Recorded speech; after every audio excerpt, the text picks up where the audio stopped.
And we're back with you at MLC with the one and only Dr. C, Dr. Chahayed. Dr. C, thank you so much for having us again. It's been about a month since we recorded 2 podcast episodes with you last time. And it's been a great experience for me. Obviously, every time I meet you, I learn a lot. And thank you for sharing with me, with the kids from Life Academy, Jocelyn, Ian. They had the best interview in their life with you. And they're sending hello.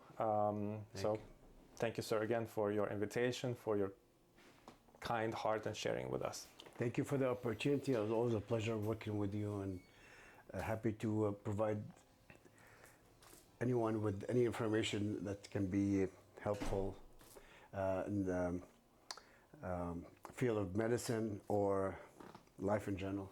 Well, you always do. You always do. And by the way, I guess the audience could have noticed that now I kind of have something that looks like you.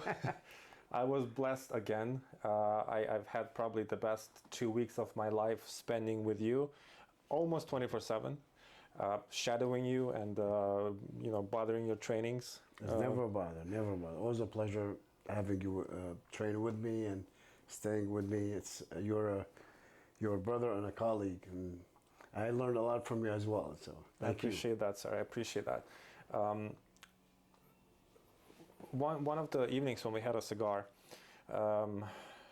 you opened my eyes on the whole chiropractic practice in general. Before I thought you were just dealing with the spine, with nerves, but then you've shared with me that you have to know diagnosis of almost like all the diseases, because people might have pain in their back, but it might be caused by a prostate problem or lung problem or whatever. Sure. I would love to dive into these things because I believe this is a very important thing that people can get when they come to you. Sure. What would be the most common causes of back pain or nerve pain, headache that people come to you with, and then you do further diagnosis? Very good question. Most common complaint or issues when patients present themselves to my office is neck, back pain, headaches. Sometimes the pain ascends to sciatic pain, that means pain from the lower back shooting down to the legs, either leg or both legs at the same time, or sometimes headaches associated with neck pain. Sometimes the patient say, my neck hurts, but my head is killing me. Or sometimes the patient comes and says, just my head hurts. So as a doctor, I have to differentiate between what's called cervigenic pain, that means neck pain that arises from the actual structure of the neck, or maybe it's coming from something else. Or if the headache is coming from the neck or it's coming from something else. So as a doctor, we have to differentiate and know where the origin of pain. So as a chiropractor, we treat the cause, not the symptom. So what I'm trying to say is, the patient comes to me and says, I have headaches. I'm not going to tell them, all right, take Tylenol, you'll feel better. Okay, so all I'm doing is I'm treating the actual symptom, and I'm not treating the cause. So I have to know where the pain originated from. So that varies. So it could be as simple as tension headache. So that's a very common complaint by most people. Could be coming from stress, causes tension, the tightness of the muscles of the scalp, of the head, and that compresses down on the nerves of the head, causes pain. Sometimes it's the headache comes from eyes. So maybe straining of the eyes due to extreme light or low light, or maybe a pressure on the back of the head. That's where the optical nerve, or the nerve that supplies the eyes, pressure in the back due to sleeping wrong sometimes, or maybe trauma, or any a hard object that the person lies against for prolonged period of time, it will cause pressure on that area, will cause eye strain, and cause headaches. So for us, we have to differentiate where the problem is.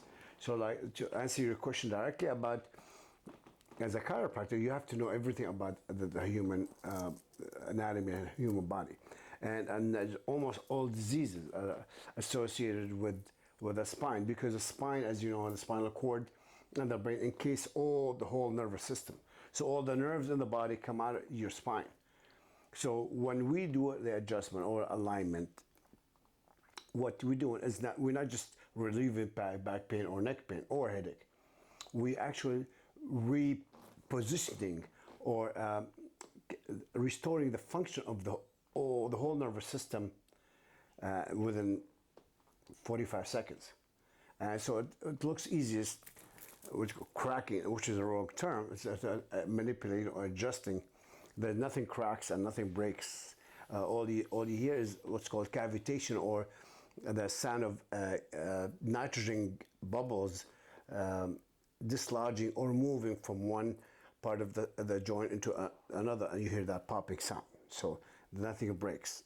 So all we do is breaking the tension, but nothing breaks. No bones or soft tissue like ligaments or muscle are breaking. So so we have to be well educated or well rounded on knowing many diagnoses and knowing the human body and human anatomy very well. As I mentioned during our last meeting, last episode, that most of the clinics they treat the symptom, and you are actually doing the preventative. Correct. You're correcting the cause, you're healing the cause, and you are keeping everyone healthy, doing preventative care. Yes. And then you told me about, that the chiropractor has to know about almost all the diseases. And True.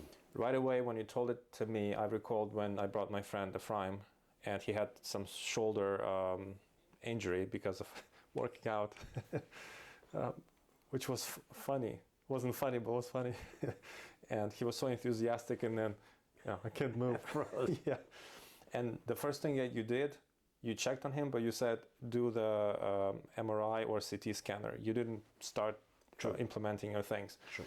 So now that story and this story connected in my head. Your story about the prostate, which I know a lot of men unfortunately suffer from, True. can cause different types of pain, right? If you could share a little bit about these symptoms to make people at least aware. And then my next question would be, what do we men have to do to not miss correct time of treatment, prostate or even cancer? Very good. Yeah. Very good. We'll take the prostate as an example. The male prostate is a vital organ in the reproductive system for all men. So the prostate with age will have what's called degeneration. It means it gets enlarged sometimes, and sometimes there'll be inflammation, and that inflammation will cause pressure on the structure of in the reproductive system, and the location of the prostate is right by the tailbone. And where the tailbone is, there's a network of small nerves that exit from the tailbone that go into the reproductive area. So sometimes the patient comes to me and I say, I don't know, doc, I have pain in my lower back and shoots down both legs. And the first question I ask, was there an injury? Did you fall? Did you lift something? Or were you sitting on a hard surface for a long time? None of the above. So that triggers what's called a red flag for me, and have to ask further questions into the process. So I said, have you had your prostate examined? Well, I'm talking about a patient over the age of 45 or even 40 years of age and older. If they say, no, I haven't had my prostate examined within the last 4 years, I will dig in further. So the fact that the patient does not have injury to that area So it triggers the question as like, hey, something's going on with the prostate. So I'm going to try to differentiate between just a large prostate due to inflammation or sometimes prostate cancer. And prostate cancer is no joke. It's a very serious condition that we have to detect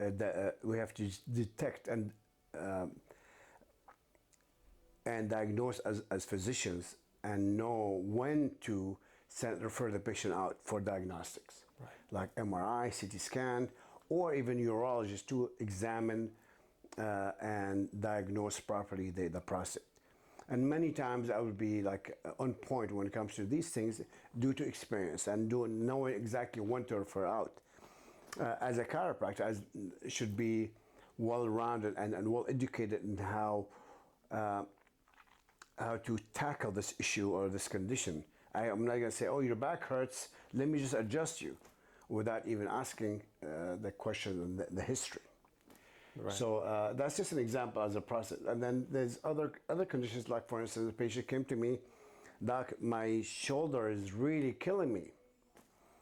Have you had, again, the first question would be, has there been a fall or any accident or lifting injury?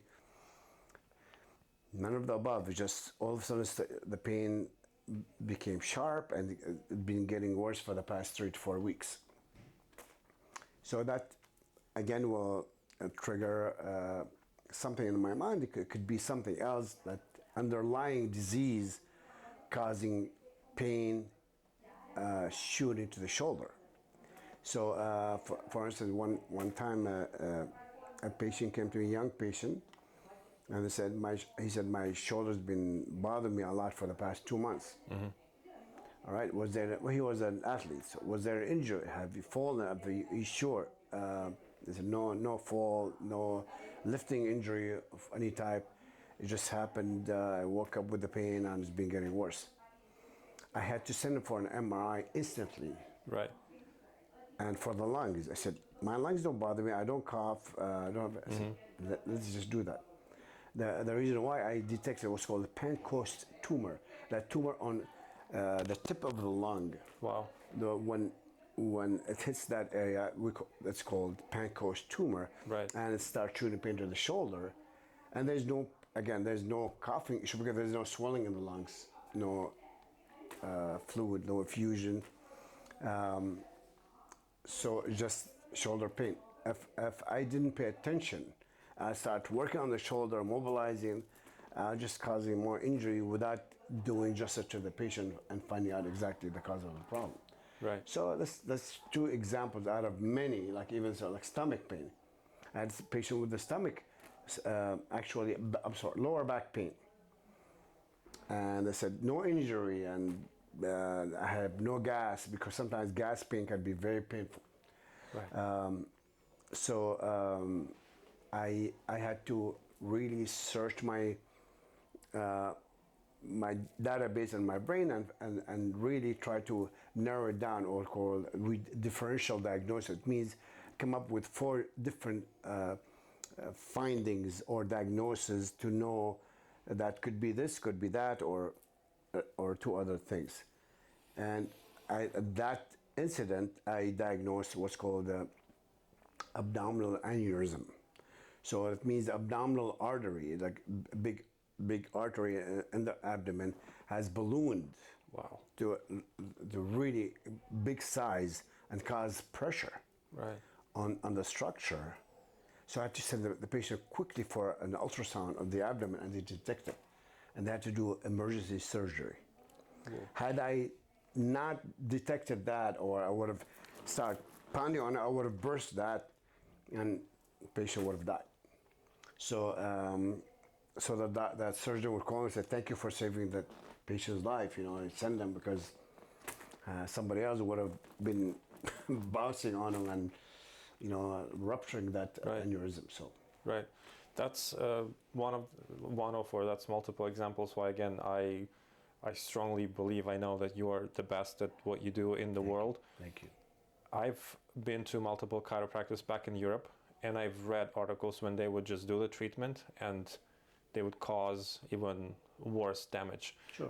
One of the athletes I remember, I wouldn't remember the name, but she even got her spine broken because of the wrong manipulation. So, well, thank you for sharing. I think for all of us, it's extremely important.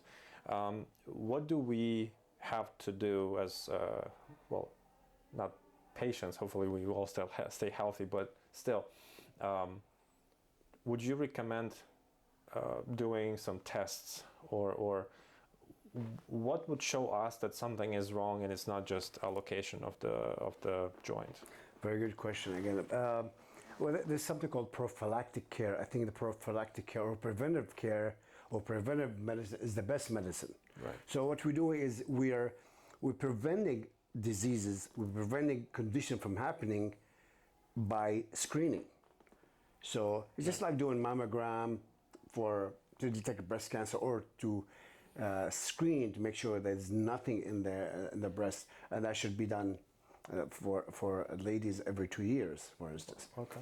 So, in my opinion, ultrasound is a bit more diagnostic than actual mammogram, which is X-ray, and less painful. So, so the screening or the prophylactic care is really important. So, to dig into this topic further, so yearly checkup by your own physician is really crucial, even though you don't have any symptom. So not having symptom doesn't mean that you're 100% healthy or normal. So always to find out if the heart is functioning well, your digestive tract is functioning well, your blood pressure, your cholesterol. So the blood panels are a good screening method of knowing what's going on. So not 100% indicative of that, hey, you know, your whole system is working 100%, but they give you a good idea. So, but if your physician will think if something is off, let's say from the blood test, let's say your heart enzymes are off, he will send you for a heart scan. Right. It could be a calcium score, which is to detect how much there's plaque in your big arteries of your heart, for instance. So if that's the case, then maybe you change your diet, exercise program, and put you on some medication to control the plaque and stop it from getting worse. So in other words, screening on a regular basis. I know many people, they don't go to the doctor. They say, oh, I'm healthy, I don't need to go to the doctor. So they go every 5 to 7 years, and I believe it's wrong. It's, you do yourself a favor and you go for screening on a yearly basis. And this way you prevent things from happening, and you stay on top of your health. So, right. That is a great piece of advice. At the same time, we live in a capitalist economy, and a lot of people who are physicians, they hold this title. They obviously have education and they're certified. They're in business. Their goal is to hook us up and get us on taking medicine. Other people or other clinics, which I won't name their names. We're not popularizing them, but they would tell us, okay, come in 6 months, come in 8 months. They wouldn't even check, and then physicians or doctors like you would save people's lives when they actually look into the problem, instead of waiting for 8 months until the lethal moment comes. How do we find a good physician who would actually help instead of... Sure. It's always good to research a good physician. Again, the online is a good way. It's probably one of the best way to find out whether the reviews or the background or the credentials of the physician that you are seeking. Mm-hmm. So this way you'll know, like, if you have the right physician to go to, or you know the physician has many bad reviews, or usually that tells you that the people are think about the doctor, you know. Right. So researching the doctor through I think Google probably is the best way. It's always a good method.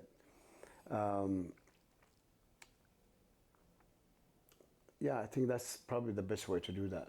Okay. Okay. Well, You wanna, I'm sorry, you wanna find out that the doctor is sincere and they have the passion to treat you, to heal.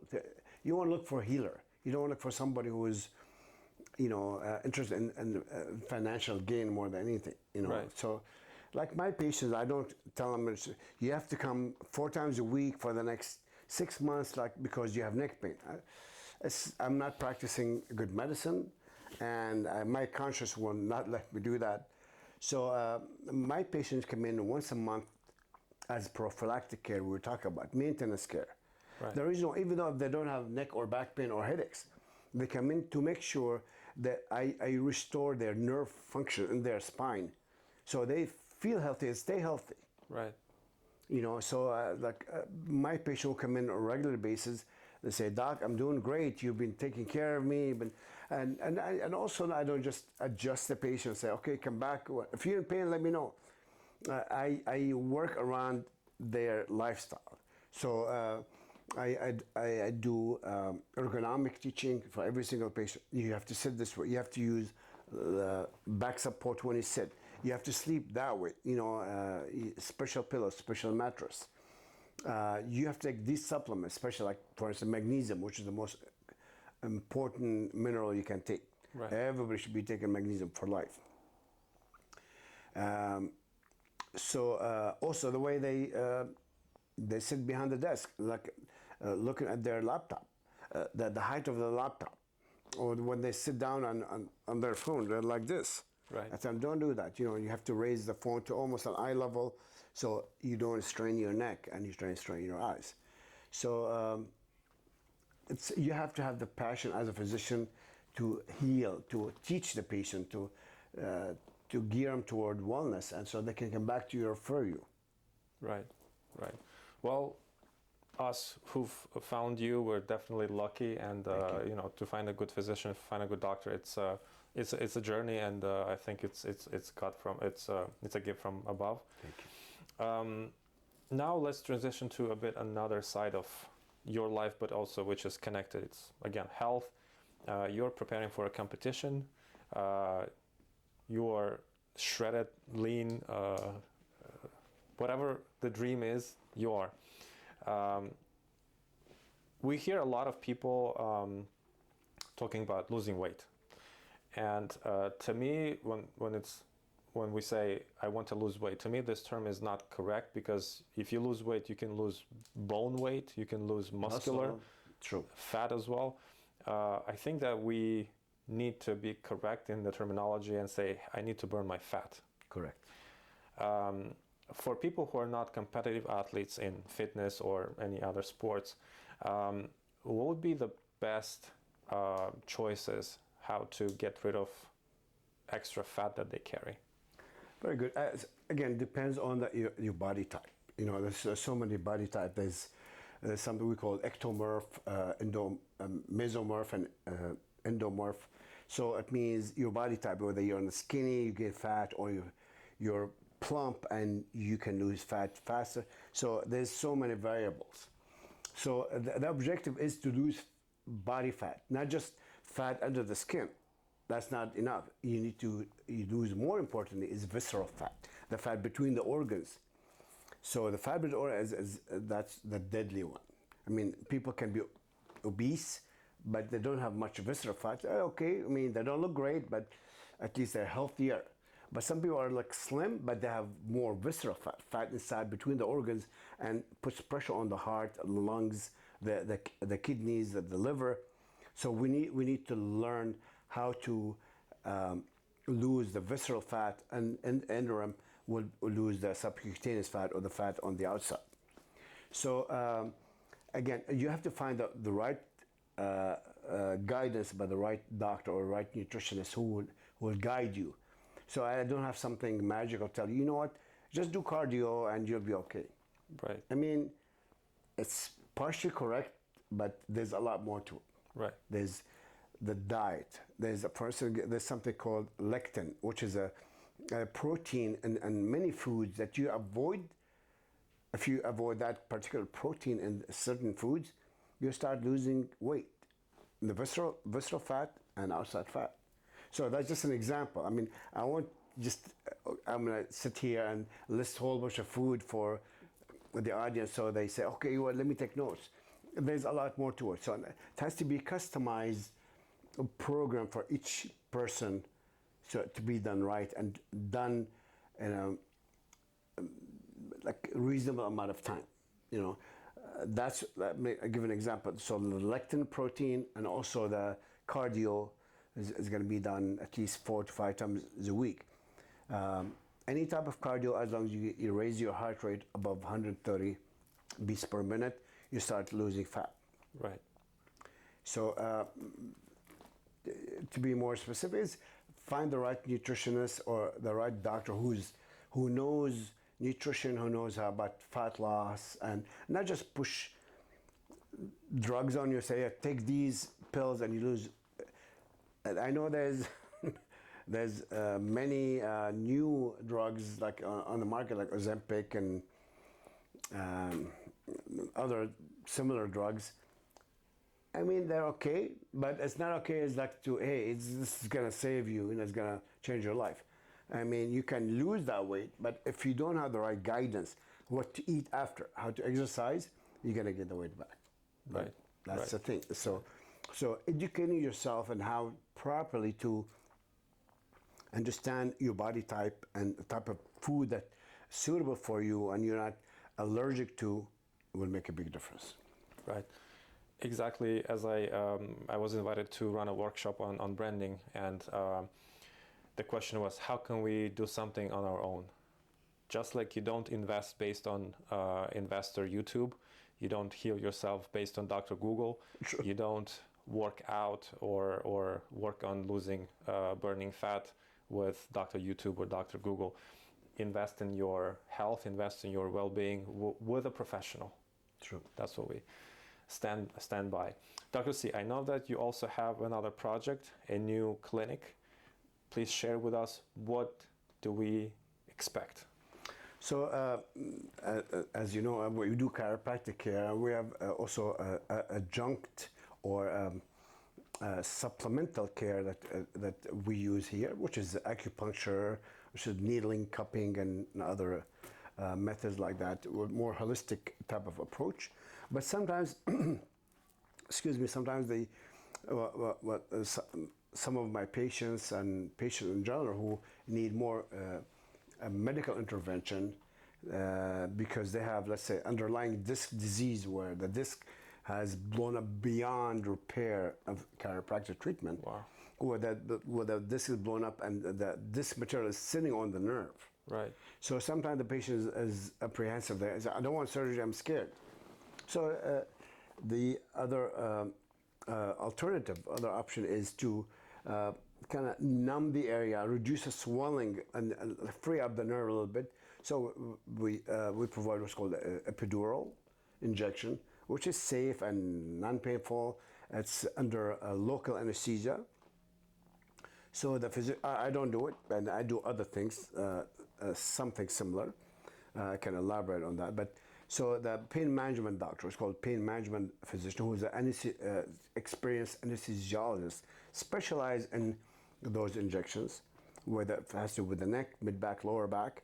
They inject local injection where that disc lesion or the herniated disc is, and it's causing that nerve pain that is not going away with treatment, and will inject some medicine to reduce that swelling, and the patient will feel better. You know, so again, it's not 100% proof method, but it's extremely helpful, and it's right before surgery, or sometimes the patient, by getting injection, they don't need surgery. Right. So which is a plus. Right. So the new office we're opening, and we just opened actually, and we're just make sure that's fully functional and equipped properly. We call it the surgery center, but we don't do actual surgery there. We because we do procedures, so we cannot say procedure office. It's goes under surgery center, right, where we do the injections for certain conditions for like an inflamed nerve that's not letting up. Severe sciatica has become chronic beyond chiropractic treatment, beyond repair. Right. And sometimes other small procedures for like a patient with what's called Bell's palsy or trigeminal neuralgia, where they have inflammation or a viral infection to the trigeminal nerve or facial nerve that causes three different branches of that nerve, which causes paralysis or droopiness of one side of the face, Right. the eye, the face, and the lip. Right. So we can do local injection to reduce that inflammation, and that will cure the problem. So. Well, that sounds really exciting. Do you mind if we transition to the clinic so you show us? We'll be happy to. All right, so we are in the procedure room. So like we spoke earlier, that we use this particular room for certain procedures to alleviate pain mainly. So it's a pain management room, we can say. So so we have here is what's called a C-arm, which is sophisticated live X-ray machine. So the patient would be here, let's say first lying face down. We'll do local anesthesia on, let's say we're treating the lower back. So we do local anesthesia, then long needle with the medication. We have to know exactly where we inserting the needle, the exact spot. So, and what aids us is the actual C-arm, so live X-ray. So we turn this on, and through the monitors, we can find out exactly where that needle is going. So once we exactly on that spot, we'll inject the medication, pull out the needle, and put a Band-Aid, the patient's done. As simple as that. So we could do the same thing for the rest of the spine. That's called the pain management procedure, or nerve block, or the epidural, which is the most common term. My involvement is something called the MUA, or manipulation under anesthesia. So what that means, we have complicated cases, chiropractic cases, where the patient has received all kind of treatment for back pain, neck pain, shoulder pain, hip pain, where they had surgeries or they had major injuries where they tell them surgery is not going to help you. I'll give you an example. So there's something called frozen shoulder, where the patient cannot raise the arm like this. So they have this type of motion, and it's even painful, even to try to raise the arm. It's called frozen shoulder. Again, it's extremely painful and uncomfortable. The patient cannot sleep well, cannot function, cannot lift anything. They're literally miserable 24/7. So I am certified in the manipulation under anesthesia medical part, where we'll have the patient here. We'll have the anesthesiologist will put them under a twilight sleep. We inject them with something called Deprivan, and the patient will be asleep, but not 100% anesthetized. So they'll be able to speak and hear, but they feel zero pain, but they're not conscious. So it's a very neat experience.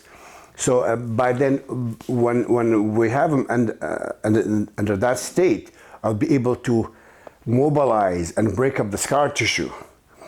The patient, they don't remember anything. I mean, they say, oh, that doesn't hurt that bad. I mean, sometimes they can converse with me while I'm doing the procedure. Other times they'll be out and they don't feel anything or hear anything. So by the time I'm done, within a few minutes, the patient will wake up, the anesthesia will be over, the patient will be able to raise the arm. So what I would do is break up the scar tissues through special skills. The same thing I would do with the neck, where the patient had zero mobility almost on the neck due to bad injuries, accidents, or major trauma, where there's so much scar tissue that even surgery will not help them. So I'll be able to do certain procedures and manipulation, and the patient will restore their neck and lower back function, the same thing. Thank you. We transition from the procedure room, where after the patient has the procedure, like the epidural or manipulation under anesthesia or whatever that is. And then the patient is brought here by a nurse. They'll be laying down here, and they'll be hooked up to monitors to make sure we check their blood pressure, their sugar level, their heart rate, everything else. We'll wait till the anesthesia wear out completely, and will be administered certain medication and some hydration for pain, or just to hydrate the patient well enough so there'll be enough to walk around. We'll have some a family member waiting from outside. They'll be driving them home.